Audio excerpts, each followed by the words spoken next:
Assalamualaikum warahmatullahi wabarakatuh. Bismillahirrahmanirrahim. Alhamdulillah wassalatu wassalamu ala Rasulillah wa ala alihi wa sahbihi wa mawala wa la haula wa la quwwata illa billah. Subhanaka la ilma lana illa ma 'allamtana innaka antal alimul hakim. Allahumma akhrijna min dhulumatil wahmi wa akrimna bi nuril fahm waftah 'alaina bi ma'rifatil 'ilm wa hassin akhlaqana bil ilmi wa sahhil lana wa fadli wa syura'in bi rahmatika ya arhamar rahimin. Rabbi shrah li sadri wa yassir li amri wa hlul 'uqdatam min lisani yafqahu qawli. Amma ba'du. Para bapak ibu jamaah pengajian di Masjid Baitur Rahim rahimakumullah jami'an. Alhamdulillah pada pagi hari ini kita bisa memulai sekaligus melanjutkan pengajian rutin setelah kemarin kita alhamdulillah melewati bulan yang mulia, bulan Ramadan, kemudian dilanjut bulan Syawal. Saat ini kita juga berada di bulan yang tak kalah istimewa, yaitu bulan Dzulqa'dah, yang merupakan satu di antara 4 bulan yang mulia di sisi Allah. Sekaligus bulan Dzulqa'dah ini merupakan bagian dari bulan-bulan pelaksanaan haji, al-hajju asyhurul ma'lumat, sehingga pertemuan pada pagi hari ini sangatlah terasa istimewa. Mudah-mudahan kehadiran kita semua dalam rangka mengikuti pengajian ini di bulan yang mulia ini benar-benar mendapatkan ridho dari Allah Subhanahu wa taala. Amin amin ya rabbal alamin.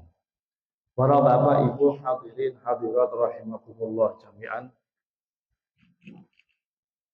Melanjutkan dari materi atau pengajian yang sebelumnya yang masih berkaitan dengan syarat-syarat seseorang itu nanti diwajibkan untuk melaksanakan sholat. Kalau pada pertemuan sebelumnya kita sudah mengkaji secara terperinci mulai dari yang nomor 1, yaitu harus beragama Islam. Kemudian orang itu sudah usia baligh yang patokannya adalah bulan Hijriyah. Kemudian orang tersebut harus mempunyai akal, tidak dalam keadaan gila. Kemudian yang keempat, dalam keadaan suci dari haid dan nifas. Juga syarat yang selanjutnya bulughud dakwah, bahwa syiar Islam ini sudah atau telah sampai pada dirinya, ada yang menyampaikan. Kalau zaman dulu ya tentu Kanjeng Nabi dan para sahabat, dan saat ini tentu para ulama sebagai pewaris dari Kanjeng Nabi. Itulah beberapa syarat-syarat orang yang nanti diwajibkan untuk melaksanakan sholat. Ketika seseorang itu sudah diwajibkan untuk sholat, namun yang bersangkutan kemudian ini tidak melaksanakannya, tentu secara garis besar ada 2 faktor. Yang pertama, ada kalanya disebabkan ada sebuah uzur, halangan, yang tentunya di sini harus tolok ukurnya uzur syar'i, halangan-halangan yang dimaklumi dan ditoleransi oleh syariat. seperti yang bersangkutan datang bulan kalau bagi perempuan, atau orang yang mengambil rukhsah keringanan pada saat perjalanan jauh, yang kemudian yang bersangkutan ini menggabungkan atau yang biasa kita kenal dengan jamak, yang mestinya duhur di waktunya duhur, akan tapi kita gabungkan dengan sholat asar. Ini semua mengeluarkan sholat dari waktunya atau yang bersangkutan tidak melaksanakan sholat pada waktunya karena ada udzur. Sehingga yang bersangkutan tentu tidaklah berdosa. Yang kedua, ada kalanya bila udzrin, tanpa ada udzur, karena malas, sengaja dan seterusnya. Itu nanti ada dampak-dampak dari yang parah, yang waliyadzubillah sampai kemudian keluar dari Islam kalau memang alasannya kenapa gak sholat umpamanya yang bersangkutan sholat gak wajib bagi saya umpamanya. Padahal ini jelas-jelas wajiban yang sudah maklum biddaruri. Semua orang sudah mengetahui bahwa sholat 5 waktu merupakan kewajiban yang harus dilaksanakan oleh yang akan, tapi yang bersangkutan menentang, tidak mempercayai, ini bisa. Atau karena faktor-faktor yang bersangkutan tetap meyakini bahwa itu sebuah kewajiban, akan tapi ya karena faktor malas dan seterusnya, tetap dari sisi dosa yang bersangkutan terancam mendapatkan dosa. Akan tetapi terkait dengan kewajiban mengqadha sholat, ya, menyusulkan sholat yang telah dia tinggalkan, nah, di sini dari sisi segera atau tidak segera itu ditinjau atau melihat dari segi apakah itu ada udzur ataukah meninggalkan sholat itu tanpa ada udzur. Seseorang yang kemudian tidak melaksanakan sholat pada waktunya, kalau itu faktornya adalah bila udzrin, tanpa ada udzur, maka wajib bagi yang bersangkutan untuk segera, tidak boleh menunda, mengqadai atau menyusulkan sholat yang telah dia tinggalkan. Ini sebagai efek jera agar supaya tidak terulang. Ta'zir bagi yang bersangkutan karena ada kecerobohan atau kesembronoan meninggalkan sholat. Sehingga yang bersangkutan tidak boleh disibukkan dengan kegiatan-kegiatan yang lain yang tidak urgent, ya, atau sibuk dengan ibadah-ibadah yang sifatnya sunnah, padahal yang bersangkutan masih belum melunasi atau mengqadai dari umpamanya gula tadi malam kehilangan sholat isya tanpa ada udzur, padahal mulai anggaplah isya itu jam 7, waktunya tentu sangat panjang sampai jam 4 lewat 10. Kesempatan untuk melaksanakan sholat isya di titik-titik itu kan sangat besar sekali, mudah bagi saya. Saya nggak bisa jam 7, nanti bisa jam 8, jam 8 nggak bisa jam 9, pilihan masih banyak. Nah, akan tapi itu tidak saya manfaatkan sampai kemudian habislah waktu itu, ketemulah waktu subuh. Ketika saya terbangun di waktu subuh, tentu aktivitas yang harus saya lakukan pertama kali ya tentu setelah yang urgent seperti ke kamar mandi, buang air kecil, wudhu, bersuci, menutup aurat dan seterusnya.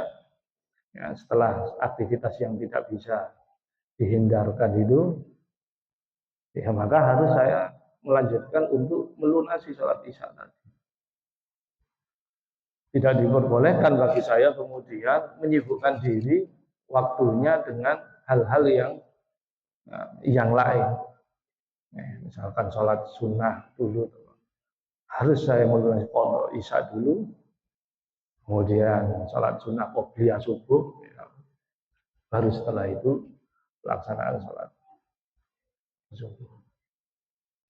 Itu kalau saya kehilangan isya-nya tanpa ada uzur.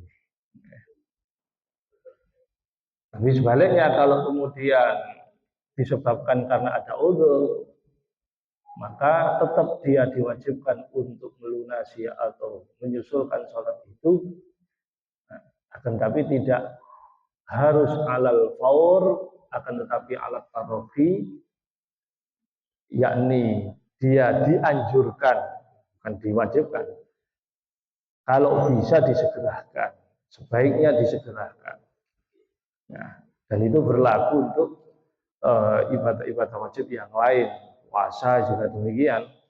Ya, kemarin masih ada yang bolong puasanya tanpa ada uzur, maka ya seharusnya segera untuk dilunasi tanggungan dari ibadah yang telah dia tinggalkan.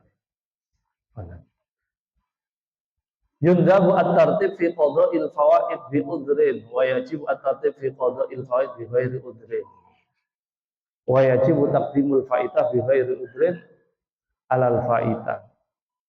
Kalau kemudian seseorang itu meninggalkan sholat lebih dari satu, ya, katakanlah seharian 5 waktu hak sholat belas misalkan,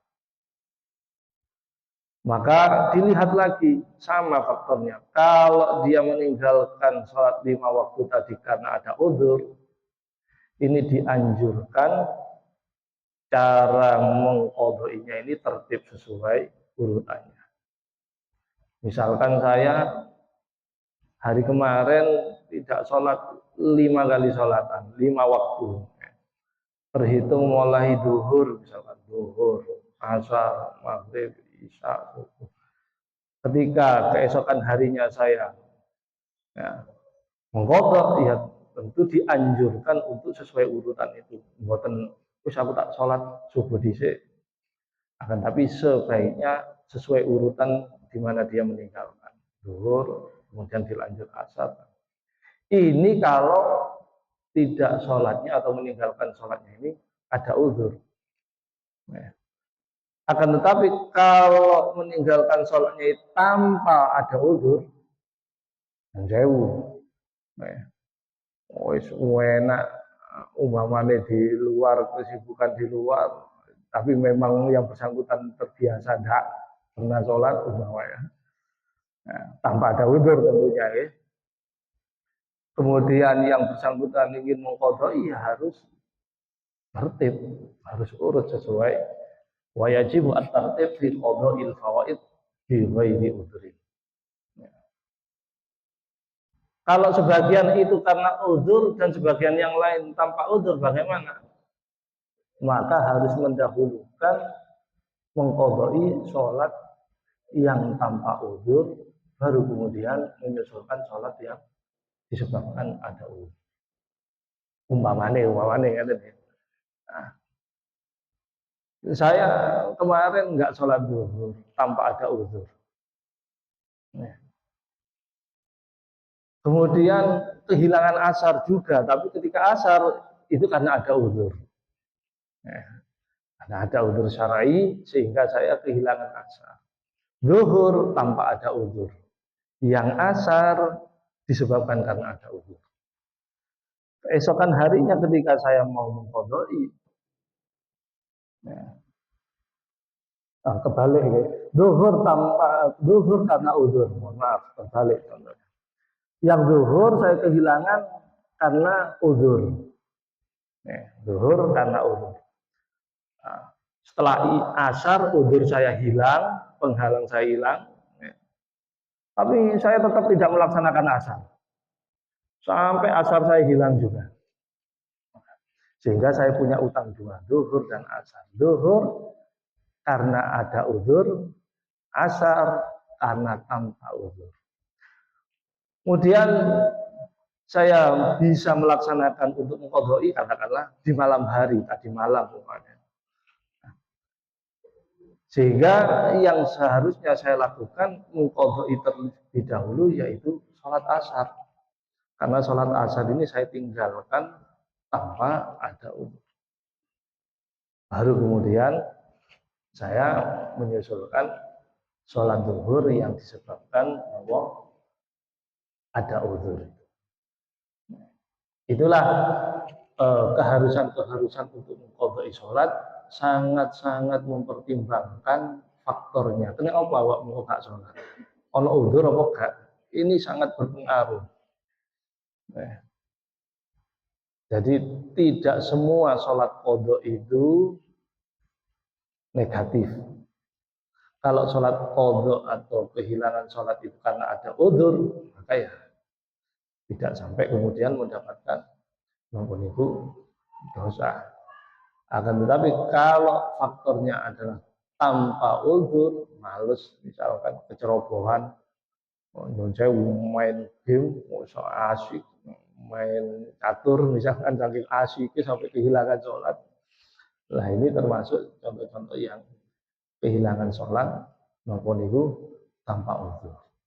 Sampai segitunya faktor udhur itu mempengaruhi terhadap kewajiban prioritas mengqadha sholat. Kemudian pengarang melanjutkan keterangannya, idza fatatis shalah bi ghairi udhrin wajib taqdimu 'alal hadirah illa idza khasyiya fawata fil hadir. Itu kalau memilih atau memprioritaskan sesama sholat-sholat qadha. Sekarang jika kita dipertemukan, ya, diberikan pilihan mana yang harus didahulukan antara sholat qadha dengan sholat ada. Qadha niku gampangane ngomong sholat sing wis entek waktune. Nek isya dilakoni sakniki qadha jenenge. Tapi kalau subuh ini kan masih jam 5, masih ada. Itu namanya ada. Kalau dalam usul fikih lebih definisinya lebih lebih singkat lagi, yaitu pokoknya kok kemudian ada sholat yang sempat dilakukan di dalam waktunya meskipun hanya 1 rakaat, itu statusnya ada. Nah, meskipun dia berdosa karena mengeluarkan sholat sebagian sholat dari waktunya tanpa ada udhur. Nah, umpama nih kados wau misalkan atau sekarang ini, saya tadi malam belum sholat isya tanpa ada udhur. Ngobrol sampai dalu tidur kebablasan subuh tangi. Dalam masjid. Nah ini mana yang harus didahulukan? Apakah sholat isya dulu? Ataukah harus sholat subuh terlebih dahulu baru sholat isya? Karena faktor meninggalkan isya itu bila udhrin tanpa ada udhur, maka keharusan saya untuk mendahulukan utang katakanlah ya, mendahulukan utang saya sholat isya. Misalnya datang sholat isya dulu, baru kemudian bergabung kalau saya nututi ya sholat subuh. Karena kenapa? Karena tadi itu kecerobohan saya meninggalkan sholat tanpa udhur dari waktu. Sehingga itu harus diprioritaskan, harus dengan segera diselesaikan bahwa terlebih dulu. Kecuali kalau sholat subuh sekarang ini wis mepet waktu nih. Umpamanya saya belum sholat isya tadi malam karena ceroboh, bangun-bangun jam saat ini lah subuh habis sekitar 5:30 ya. Nah, saya bangun 5:30 kurang 5 menit. Nah, anggaplah 1 menit 2 menit ke kamar mandi wudhu, tersisa waktu 3 menit. Ini kalau 3 menit ya, atau belum memakai sarung dan seterusnya, ya. Ini waktu kalau kemudian saya gunakan mengkodoi isya dulu, iso-iso subuhnya hilang bisa. Salah mau bengi kelangan isya, terus sekarang mendahulukan sholat isya yang kodok, ternyata saya kehilangan subuh juga saat ini karena waktunya telah habis. Kalau kondisinya seperti ini, maka seharusnya kita mendahulukan sholat subuh terlebih dahulu, memprioritaskan subuh yang sohibul waktu, pemilik waktu saat ini, tuan rumahnya kata-kata itu. Nah, baru setelah itu kita menyusulkan sholat isya yang tadi malam telah kita tinggalkan. Itulah macam-macam terkait dengan pelaksanaan qadha. Sebenarnya sholat qadha ini ada perintah yang lain, ya. Pada dasarnya kita itu ya nopo perintah itu tetap melaksanakan sholat pada waktunya masing-masing. Karena Gusti Allah sampai tahu inna sholata kanat alal mu'minina kitaban mauquta. Di dalam fikih Islami kitabam mauquta itu ya sudah ditentukan waktunya. Ndak ono istilah saiki sholat isya niku asline ndak ono. Sholat isya ini semua bengi, katakanlah karena supaya nopo agar kita tidak ceroboh, agar kita tidak meremehkan. Ayo sholat sih gampang kok tak kodoi, akhirnya dianggap masih bisa disusulkan. Jadi memang ada khilaf panjang, akan tapi bagi saya lebih condong kepada pendapat yang mengatakan ya agak berat seperti itu. Dalam arti nopo aslinya sholat qadha itu tidak bisa menggantikan posisi sholat yang asli, ngerti ya? Seseorang yang kehilangan sholat tanpa udzur, dengan catatan tanpa udzur. Kalau ada udzur masih banyak nas-nas yang masih.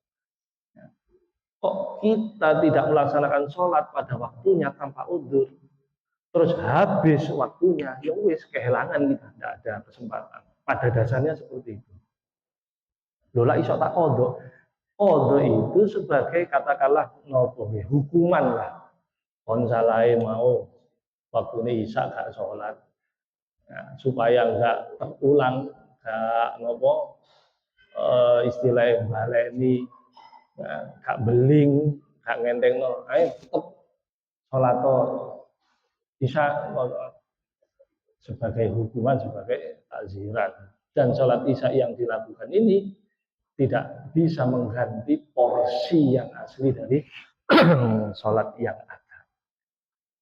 Jadi seandainya tidak ada, umpamanya tidak ada hadis yang mengatakan man nama man sahau nama falyusolli idza dzakaraha, mungkin tidak ada kewajiban untuk mengkodok. Tapi Kanjeng Nabi pernah dahulu dalam sebuah riwayat, barang siapa yang tertidur atau lupa sampai terlewati waktu sholatnya, maka sholatlah ketika dia ingat, maksudnya ngodoi lah, karena ada hadis inilah kemudian ada kewajiban baru, perintah lain yang mengharuskan maupun itu mengkodok. Jadi harus kita pahami bahwa supaya kita tidak meremehkan, bukan berarti sholat kodok yang tanpa udzur itu bisa mengganti posisinya sholat ada yang asli. Karena sholat subuh hari ini itu sudah berbeda dengan sholat subuh yang kemarin. Dan sholat subuh kemarin berbeda dengan subuh yang sebelumnya dan seterusnya, dan besok, lusa, dan setelah itu sudah stoknya masing-masing, porsinya masing-masing, pahalanya tentunya sudah jatahnya berbeda-beda. Itu terkait dengan sholat qadha. Kemudian makna syuruti sihhati sholat. Selanjutnya pengarang ini melanjutkan pada bab terkait dengan syarat sahnya sholat. Kalau tadi qadha itu pada dasarnya hal-hal yang terkait dengan syarat wajibnya sholat. Nah, kalau sekarang syarat sahnya sholat. Sholat yang dilaksanakan itu nanti bisa sah, harus memenuhi syarat. Ya. Tidak boleh kemudian sembarangan asal-asalan tanpa mempertimbangkan aturan-aturan yang ada. Aila tasihu as-shalah illa idza tawaffarat hadhihi syurut min bidayati shalah ila nihayatiha. Yaitu sholat nanti bisa dianggap sah kalau memenuhi beberapa syarat yang akan disebutkan ini sejak permulaan pelaksanaan sholat takbiratul ihram sampai selesainya sempurna sholat, yaitu mengucapkan salam. Setidaknya ada 7 syarat yang nanti sholat seseorang itu bisa sah. Yang pertama yaitu dukhulul waqti. Pelaksanaan sholat itu bisa sah kalau dilaksanakan benar-benar telah masuk waktunya. Alias sholat yang kita kerjakan itu betul-betul di dalam waktu yang telah ditentukan. Kalau subuh biasanya nggak boleh kemudian saya karena habis nopo begadang terus jam 3 bengi, wah ngantuk iki wis. Iki koyoke nek ngenteni subuh gak kuat aku. Tak salat subuh saiki ya tak dhisikno, enggak bisa. Karena waktu subuhnya belum datang, belum tiba, belum masuk. Sehingga tidak sah yang bersangkutan melaksanakan sholat sebelum waktunya. Dan dalam pelaksanaan sholat itu harus yakin. Ini yang penting. Dia mantap yakin bahwa saat ini sudah masuk sholat subuh. Jenengan berangkat dari rumah ke masjid itu, saya husnudon karena jenengan sudah yakin, oh adzan subuh, itu berarti subuh. Insya Allah jenengan berangkat dari rumah ke sini tadi pagi itu hak mikir, iki wis subuh, apa sih jam 3, padahal wis krungu adzan. Nggak ada rasa bimbang. Mantap, sehingga ketika kita takbiratul ihram Allahu Akbar itu benar-benar yakin, mantap bahwa saya ini melakukan benar-benar di dalam waktunya. Ini kalau kondisi normal seperti sekarang ya, Indonesia alhamdulillah mudah untuk mencari tahu masuknya waktu sholat.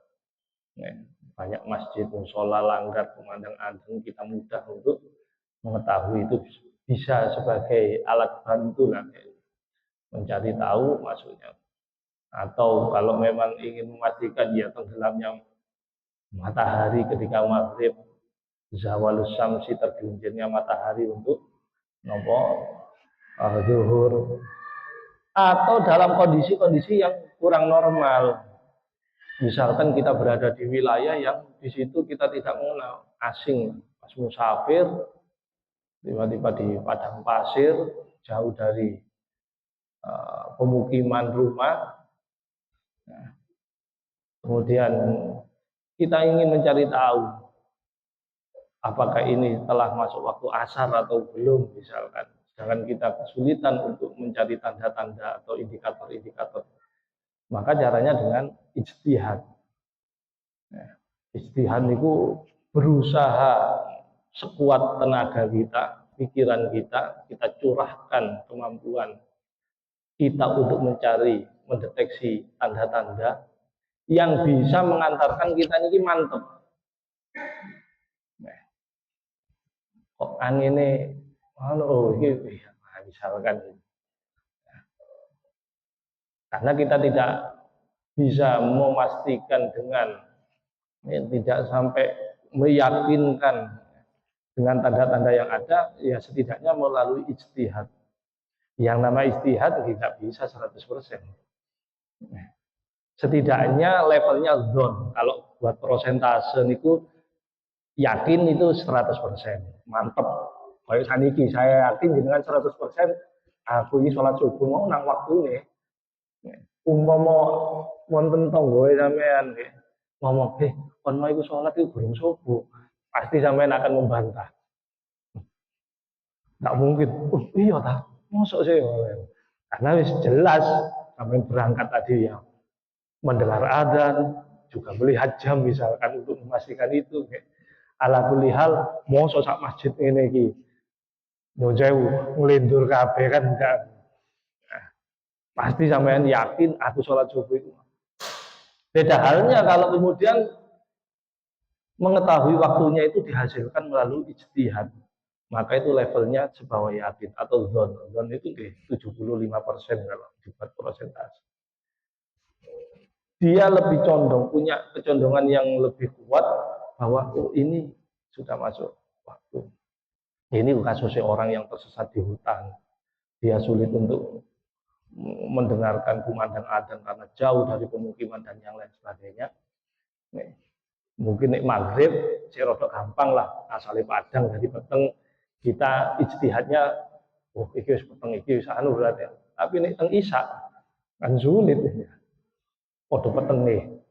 Nah, kita cari kalau burung mantep ditunda sampai kemudian kita pastikan bahwa oh iki wis telah masuk waktu sholat. Itu ijtihad. Jadi alhamdulillah syariat itu memberikan opsi ijtihad. Seandainya semuanya itu harus dengan dipastikan yakin gitu tentu akan berat untungnya kalau la yukallifullahu nafsan illa wus'aha.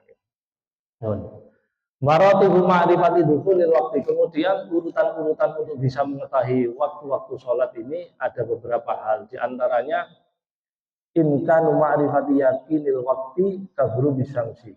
Ada kemungkinan orang itu, seseorang itu bisa mengetahui waktu sholat dengan yakin ya. Karena misalkan yang bersangkutan ini telah mempelajari ilmu falak misalkan ya. Hal khususnya yang terkait dengan waktu-waktu sholat. Dia telah mempelajari dan menguasai, oh ini matahari telah bergeser ke barat dan sudah munculkan bayangan selain bayangan istiwa, berarti ini sudah telah masuk waktu sholat zuhur misalkan, atau subuh telah terbitnya fajar sodik. Atau yang kedua, opsi kedua, wujud mukhbirin an ilmin, informasi dari orang yang telah mengetahui masuknya waktu sholat. Nah, saya tidak mengetahui secara pasti, mungkin saya nggak pandai, nggak mahir, iki fajar sodik iki wis terbit apa belum. Kemudian ada teman saya yang mahir atau mumpuni di kompeten di bidang tersebut memberitahu iki wis subuh iki, sehingga saya mantep atas informasi dari teman saya yang telah mengetahui masuknya waktu sholat. Atau setidaknya kalau zaman sekarang ya bisa dibantu dengan jam niki lah ya. Nah, tentu ini harus ada koreksi karena tidak bisa untuk WIB ya. Saya untuk WIB sebenarnya istiwa juga sih. Waktu ini wonten waktu WIB Indonesia Barat, khususnya untuk yang di wilayah Indonesia ini. Ada istiwa itu jam yang tolok ukurnya waktu zuhur, tergelincirnya matahari. Nah, dan itu orang-orang yang memang membidangi di ilmu falak atau mengetahui ilmu, biasanya di masjid itu kan wonten beberapa jam, satu jam berisi 5 kan, ada tulisannya maghrib, terus yang ahli di situ telah menentukan, dan itu berubah-ubah 3 hari 4 hari nanti ada geseran sekian menit sekian detik, sehingga kalau waktu wis itu biasanya yang bersangkutan ngecek langsung melihat matahari, atau setidaknya memakai alat bantu. Biasanya di luar itu ada kuningan atau alat untuk bisa mengetahui, sehingga di situ bayangan kalau sudah melewati garis tertentu berarti ini matahari telah melewati atau tergelincir, sehingga itu tepat masuknya waktu zuhur. Lah sebelum waktu masuk zuhur ini ada waktu istiwa. Pas kalau matahari ini tepat di bayangannya ini lurus Di bayangannya ini waktu istiwa, jam 12 pas istiwa, itu belum masuk waktu zuhur. Tapi ketika matahari terus bergerak geser sedikit ke barat dan di sini sudah menimbulkan bayangan. Jadi kalau pas lurus kan bayangannya ya hanya sekitar benda ini, tidak karena kecondongannya. Tapi ketika matahari ini bergerak ke barat, bayangannya sudah ada muncul kelebihannya. Jadi kalau pas ini istiwa, nah ini biasanya petugas yang memperhatikan itu, yang membidangi itu mendatangi jam yang khusus istiwa dibenarkan. Jadi bisa jadi itu jam 12 kurang 5 menit, artinya diluruskan pas jam 12. Itu kalau waktu istiwa. Nah, tapi kalau bagi kita, mungkin karena kita biasa dengan WIB, ya setidaknya alhamdulillah sekarang aplikasi ini semua kita sangat terbantu dengan itu. Hari ini sampai cek duhur jam berapa di wilayah yang kita tempati ini, maghrib jam berapa, nanti besok dicek lagi, kalau memang tidak ada perubahan ya aman. Boleh jadi seminggu yang akan datang ada perubahan, selisih. Oh, wingi duhure jam 11 lebih 25 menit, sekarang mundur dan seterusnya. Itu memang harus perlu bagi kita untuk mengecek lah ya, mengecek setidaknya beberapa hari sekali. Itu kalau memang kita ingin mengetahui waktu melalui jam. Jadi tidak boleh kita selamanya pokok jam 11:30 iki wis duhur misalkan.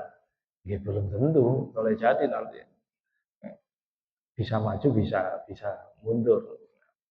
Nah, tapi kalau kemudian kita mempercayakan kepada kumandang adzan di masjid setempat, musola, insya Allah kayak benerin ini.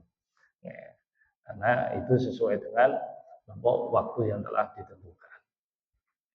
Itu beberapa tingkatan-tingkatan untuk bisa mengetahui masuknya waktu sholat. Yang selanjutnya yaitu istihad, seperti tadi yang saya sampaikan, kalau memang di wilayah dia sulit untuk mencari tahu alat-alat untuk mengetahui waktunya sholat. Begitu pula juga berlaku bagi orang yang buta, misalkan, tentu harus mencari tahu, tanya pada orang yang sekitarnya. Kalau nggak ada sama sekali, dia sendiri yang di tengah padang pasir, ya istihad. Bagaimana kemudian sekiranya dia mantap untuk bisa melaksanakan di waktu waktunya, ya, masuk waktunya. Yang terakhir yaitu taklid, mengikuti kepada orang yang dia percayai bahwa itu telah masuk waktu sholat. Lau hajama ala sholat bidun ijtihadin fi dukhulil waqti fama hukmu sholat. Dan yang terakhir niki ada kasus bagaimana seorang yang tiba-tiba langsung sholat tanpa memperhatikan waktu sholat. Niki pernah kula alami. Tangi turu cekekal, aku lak burung. Iki dikirane wis subuhne kate entek kadang-kadang. Kok wis krungu anu padahal TV-ne lali hati mateni. Dikirane suara TV ini sudah menunjukkan pagi hari. Akhirnya cekekal langsung wudhu tanpa lihat jam, tanpa lihat yang lainnya, langsung sholat. Ternyata selesai, loh belum masuk waktu sholat. Nah ini tidak bisa dianggap mencukupi sholat yang nopon itu dia lakukan tanpa mencari tahu terlebih dahulu masuknya dari masuk waktu sholat itu. La tasifu sholatu. Wa in waqa'atil waqti. Karena pada saat itu dia ketika takbiratul ihram yang disertai dengan niat, pada dasarnya dia belum mantap apakah ini benar-benar sudah masuk waktunya atau belum. Jadi hal-hal yang terkait dengan dukhulul waktu memang penting, tapi bukan sesuatu yang sulit ya. Ya, seperti keseharian kita, insya Allah itu sudah cukup dengan berangkat mendengar kumandang azan di masjid itu sebagai pertanda masuknya waktu sholat, kemudian sholat berjamaah di masjid ini insya Allah tidak meleset dari waktu sholat yang telah ditentukan. Mungkin itu beberapa hal yang bisa kami sampaikan. Sebelum kami lanjutkan atau kami tutup, mungkin ada yang perlu disampaikan, kami persilahkan.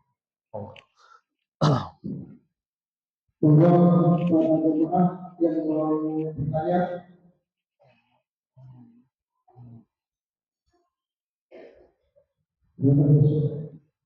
Nggih. Ampun. Oh. Sambut. Nggih. Jadi nopo yang saya maksud keterangan terakhir mau tanpa ijtihad ya, supaya tidak disalahpahami. Umpama kula kok di tengah-tengah padang pasir, terus saya tidak berusaha terlebih dahulu, tidak ada ikhtiar mencari tahu, terus langsung ngawur-ngawuran lah katakanlah, kesuwen atau istihad langsung aja. Nah, ini tidak diperbolehkan. Harus ada usaha terlebih dahulu yang sekiranya memunculkan sinyal lah ya, sinyal iya iki kaya iki wis maghrib iki. Nek delok ini insyaallah kaya maghrib. Nah, dzon dugaan kuat maka itu sudah mencukupi. Kalau tidak melalui istihad langsung sholat, bahkan umpamanya kok tepat niku sik waktunya, mungkin belum dianggap mencukupi. Jadi ya keterangan yang bisa kami sampaikan, mudah-mudahan ada manfaatnya. Mari kita tutup pengajian ini dengan penutup majelis dan doa bersama-sama. Subhanallah bihamdika asyhadu an la ilaha illa anta astaghfiruka wa atubu ilaik. Subhanallahumma wa bihamdika asyhadu an la ilaha illa anta astaghfiruka wa atubu ilaik. Subhanallahumma wa bihamdika asyhadu an la ilaha illa anta astaghfiruka wa atubu ilaik. Subhana rabbika rabbil izzati amma yasifun wa salamun alal mursalin walhamdulillahi rabbil alamin. Bismillahirrahmanirrahim. Alhamdulillahi rabbil alamin. Wassalatu wassalamu ala asyrafil anbiya wal mursalin wa ala alihi washabbihi ajmain, amma ba'du. Allahumma rabbana zalamna anfusana wa illam taghfir lana wa tarhamna lanakunanna minal khasirin. Allahumma ighfir lana wa liwalidina warhamhum kama rabbana shighara. Allahumma ighfir lana wa li ikhwanina alladhina sabaquna bil iman wa la taj'al fi qulubina ghillan lil ladzina amanu rabbana innaka ra'ufur rahim. Allahumma rabbana taqabbal minna salatana wa siyamana wa ruku'ana wa sujudana wa qudana wa tadarruana wa taqassana wa ta'abbudana wa ta'allumana wa ta'limana wa ijtima'ana fi hadzal masjid mubarak wa tamin taqsirna bi rahmatika ya arhamar rahimin. Allahumma inna nas'aluka wal afiyah wal afiyah mu'afat daimah fid din wad dunya wal akhirah. Allahumma rizqna wa iyyahum rizqan halalan thayyiban wa 'uluman nafi'an wa dzurriyyatan thayyibah. Allahumma ja'alna ya Allah wa auladana wa dzurriyyatina wa abadina wa ahmadina wal hadirin wal hadirat fi hadzal masjid min ahli ilmi wa ahli khair wa ahli ibadah wa ahli Qur'an wal jannah wal sunnah wal jamaah wa ahli husnil khatimah. ولا تجعلنا وإياه من أهل الضير والأهل الشر والأهل النار والبدع والضلال والسوء الخاتمة. اللهم سلمنا جميع الأحوال والآفات في الدنيا والآخرة. ربنا هب لنا من أزواجنا وذرياتنا قرة أعين واجعلنا للمتقين إماما. ربنا آتنا في الدنيا حسنة وفي الآخرة حسنة وقنا عذاب النار. وصلى الله على سيدنا محمد وعلى آله وصحبه وسلم. سبحان ربك رب العزة عما يصفون وسلام على المرسلين والحمد لله رب العالمين. بسر الفاتحة. أعوذ بالله من الشيطان الرجيم. بسم الله الرحمن الرحيم. مالك يوم الدين إياك نعبد وإياك نستعين صراط المستقيم صراط الذين أنعمت عليهم غير المغضوب عليهم ولا الضالين. Amin. Kurang lebihnya mohon maaf. Assalamualaikum warahmatullahi wabarakatuh.